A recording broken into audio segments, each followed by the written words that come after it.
দুপুরবেলা খাওয়া দাওয়ার পর আমরা এই জঙ্গলে ঘুরতে বেরিয়েছি, যেই জঙ্গলটাতে আমি তোমাদের কাছে এর আগেও ভিডিও দিয়েছি। তারপরে সকালবেলাও আমি ঘুরতে বেরিয়েছিলাম, সেটা সামনাসামনি গেছিলাম। এই যে রাস্তা ধরে যাচ্ছি, জাস্ট অতটুকুনি গেছিলাম।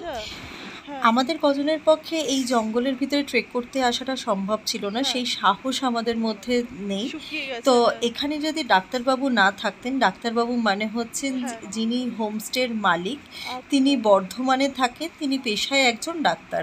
তো তিনি এসেছিলেন, তো তিনি আজকেই আর কি এসেছেন মেঘবিতানে সব মানে দেখাশোনা করতে। উনি আর ওনার বন্ধু এসেছিলেন, ধরে নিয়ে গেছিলেন। সেই দাদাই সামনের দিকে এগিয়ে যাচ্ছেন আর জঙ্গল সম্বন্ধে আমাদেরকেও বলছেন। এর আগে উনি আর ডাক্তারবাবু দুজনে মিলে জঙ্গলের ভিতরে এক রাত্রি কাটিয়েছে। আর দাদা বলছেন যে এখানে নাকি হরিণ থাকে আর প্রচুর খরগোশ থাকে, যেগুলো হচ্ছে রাত হলে আমাদের হোমস্টের কাছাকাছি পৌঁছে যায়। চলো। এটা হচ্ছে মহানন্দা ওয়াইল্ড স্যাংচুয়ারি। তো আপনাদের এখন এখানে মূলত বিখ্যাত হচ্ছে কি সালামান্ডার ওখানে 5 পুকুর বলে একটা জায়গা আছে। ওই 5টা পুকুর যেটাকে বলে ওরা পুকুর, মানে পুকুর, ওখানে সালামান্ডার আছে। ওখানে ডাক শোনা যাচ্ছিল একটু আগে। আর এই জঙ্গলে বিখ্যাত হচ্ছে বার্কিং ডিয়ার। আরেকবার বলুন। বার্কিং ডিয়ার, এটা হচ্ছে এই জঙ্গলের বিখ্যাত আর কি। খরগোশ আছে প্রচুর, ওই হরিণও প্রচুর রয়েছে। সেগুলো রাত্রি হলে মোটামুটি অনেকটা দূর, মানে আমাদের কাছাকাছি চলে যায়। হরিণ, আচ্ছা, হরিণ, খরগোশ, চিতাবাঘও আছে।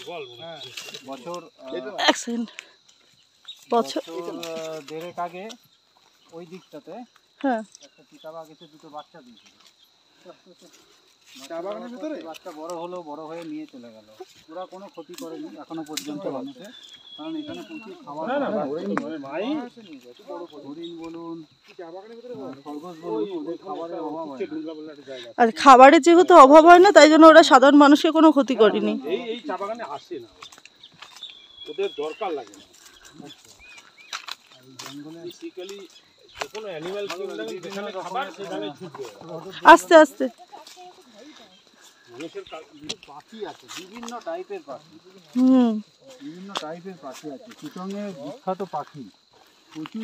এখান দিয়ে যেমন জল যায় ঘলেটারে, এই যে বিশেষ হোমস্টে দেখছো, ওই সেই ঘলেটারে এই পাইপটা দিয়ে যায় ওদের ওই দিকটা, পুরো ঘলেটারে সাপ্লাই হয়। ওই জলটা যায়, জলের লাইনে সমস্যা হলে আর এক সমস্যা। এই জঙ্গলে কোথায় হয়েছে ওই পাইপ ধরে ধরে খুঁজতে খুঁজতে যায় ওরা। ভাল্লুক হবে 4-5 জন লোক আছে। ভাল্লুক আছে বলছেন, তাহলে দেখা পাবো আমরা।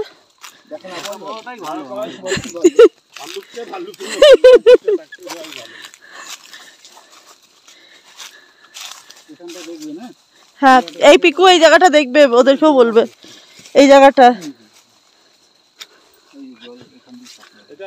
আচ্ছা,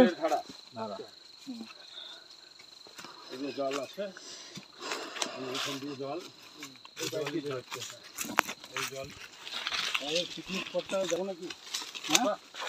রোদ তো আছে, রোদটা দেখছি আমাদের ওখানকার মতোই তো রোদ হয়ে গেল। এখন লাঠি আর লাগবে কারো? হ্যাঁ লাগুক। বৃষ্টির সাথে ছিল, বাকি সব গায়েব হয়ে গেছে।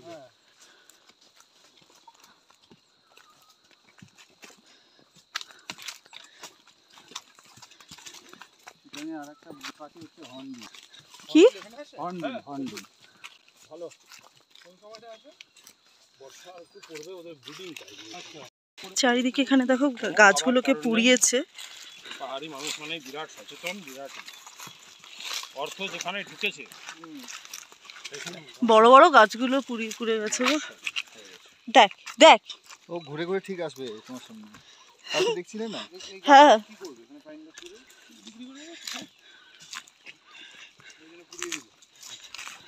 ওই যে আপনার ডান দিকে অনেক ফুল। আমি দিই এটা পাবি তো।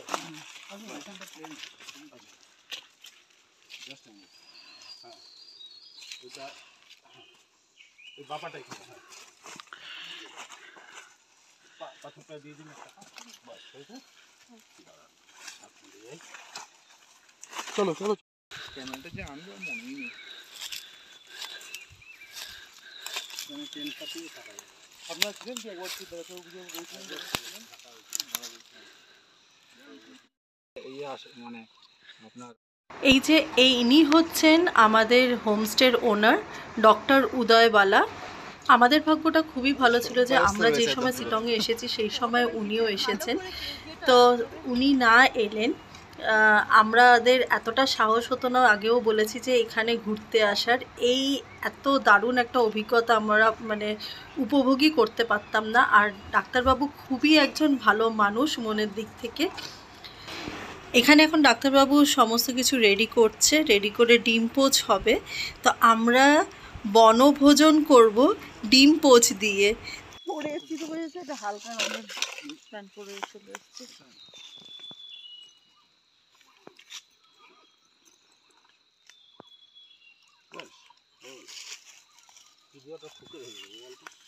গিয়ে ধুয়ে এই তো লাঠি ছোটা আছে তো, জ্বালালি? হ্যাঁ বলছো।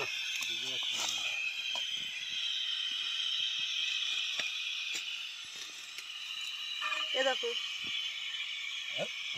হুম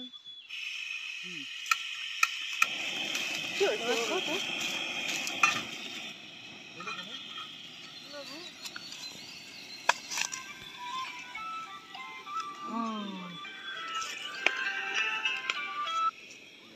হ্যাঁ এই হচ্ছে গিয়ে আমাদের আর কি, হ্যাঁ এইভাবেই চলে লাইফ। আচ্ছা, বেরোলেই হলো, খেয়ে দিয়ে বেরোবি। হ্যাঁ আচ্ছা আচ্ছা, জল ওখানটা আগুন বেরোচ্ছে দেখো।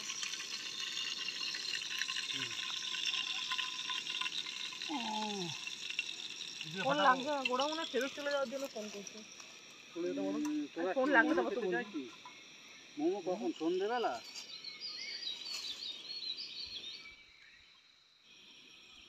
তো এখানে হচ্ছে ভেজ পকোড়া ফকোড়া এসব দেয়, বুঝলি? পকোড়া দেয়, আর এই যদি বাস মোমো করে খেতে দিতে চাস রূপচর্চা তাহলে হয়নি। এক্সট্রা দিতে হয়। ঠিক আছে, তুই আয়, আমাদের এখানে একটু মোমো support খাইয়ে দেবো। দিয়ে তুই রাখতে হবে। কালকে মোমো খেয়ে এটাই ফাটাই। হ্যাঁ দরকার, তোর টাইমিং পাবি কি? তোর যদি ইচ্ছা যায় এই তিনটে করে উঠবে। ওদের এক্সট্রা মানে ওদের নিয়মটা আবার আলাদা। তুই পকোড়া যেটা দেবে সন্ধ্যেবেলা তো আছে। দারুণ ব্যাপার হয়ে গেল এটা। হ্যাঁ হ্যাঁ, কখন বেরোবি কালকে? 9টায়? এটা ভালো করে উঠছে তো তোমার। ঠিক আছে, যখন তোর চেকআউটের কোনো ব্যাপার নেই, যেরকম উঠছে ওই উঠতে হবে। যা এটা ফেটে গেল। কোনো ব্যাপার নেই, ঠিক আছে? বেরোলেই হলো। ঠিক আছে, আমাকে ফোন করবি একবারে। ওই নয়তো তোর ওই রাকেশকে একবার বলে দিবি যে এই সময় ফোন করবি। আর তোর মোটামুটি এটা দারুণ ইউনিক এক্সপিরিয়েন্স। এখন করিস না, এটা সারা জীবন মনে থাকার মতো, 6টা পরে, 6:30 সব কিছুই মনে থাকবে। এটা কিন্তু ঢাকা হবে না। বুঝতে পারছি। তাও থাকে এই ব্যাপারটা। কাটবে নাকি গরমে? হ্যাঁ বলো। ও চলে গেছো? ঠিক আছে। আচ্ছা বসো যাচ্ছি, আমরা গিয়ে ফোন করছি। ব্যাপার কিছু নেই। না ওনারা ওয়াচ টাওয়ারে চলে গেছে। যেতে পেরেছে? হ্যাঁ চলে গেছে। তিনজনকে ধরতে হতো। চা তো দেবে, চা তুই বললে দেবে। এখন খাবি তো এখনো বললে দেবে। হ্যাঁ, নাহলে আমি আছি, অন্যকে বলে দিলে ধরে যাচ্ছে মনে হচ্ছে ডাক্তারবাবু। क्या जंगल है। ও হাতে করে খাবে না। না হা করে খেলো হাতে। तबीयत खराब है, तबीयत। किसका? हाँ उसको तबीयत बिगड़ी। तबीयत खराब है। নেই আমি নিচ্ছি। না হ্যাঁ করে না, আমি হাতে নিয়ে হাতেই দাও। অতটা নিয়ে चक्कर কিচ্ছু হবে না, আমি হাতে নিয়ে খাবো। और जल আছে জল আছে একটু ধুয়ে নাও ব্যাস, আবার কি? पानी की वजह से ही हो रहा है। उसको গরম আছে কিন্তু। अच्छा, डॉक्टर साहब तो है, पूछ लीजिए क्या ओषुध देना होगा। ठीक है, बोलते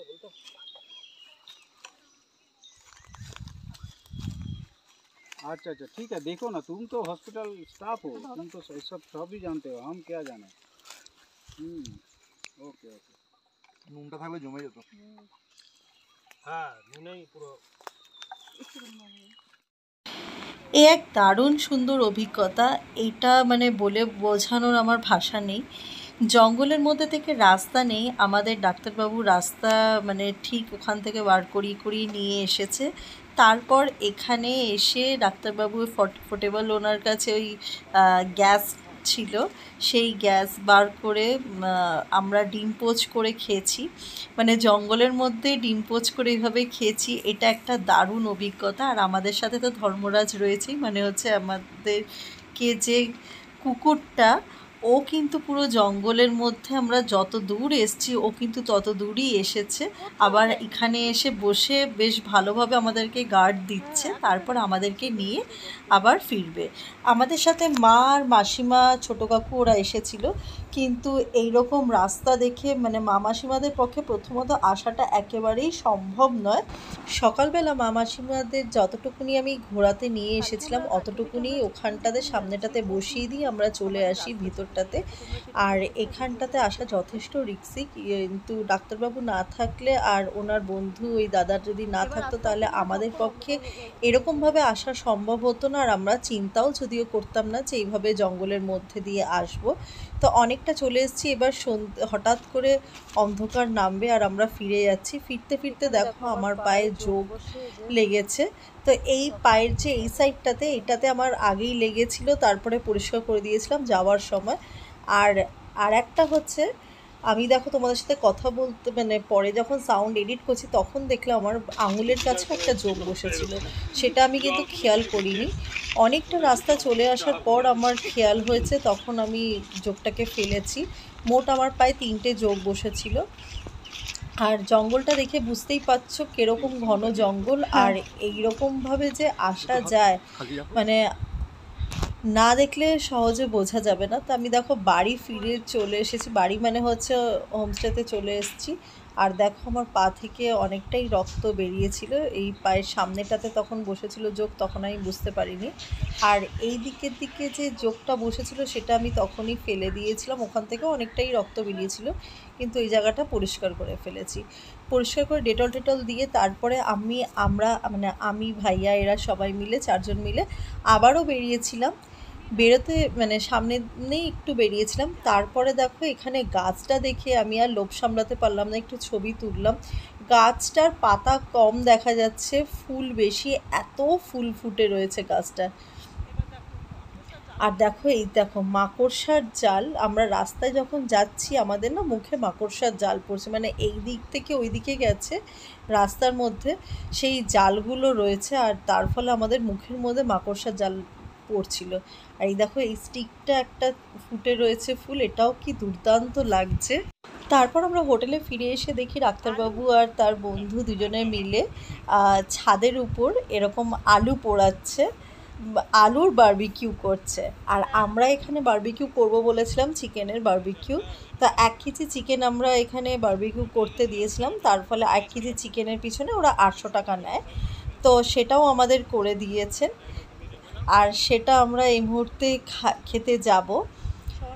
আর আমরা দেখো এখন ছাদে উঠেছি, আশেপাশের পরিবেশটা ঘুটঘুটে অন্ধকার, আমরা ফোনে টর্চের আলো ফেলে যেইটুকুনি আলো আমাদের মুখগুলো দেখা যাচ্ছে।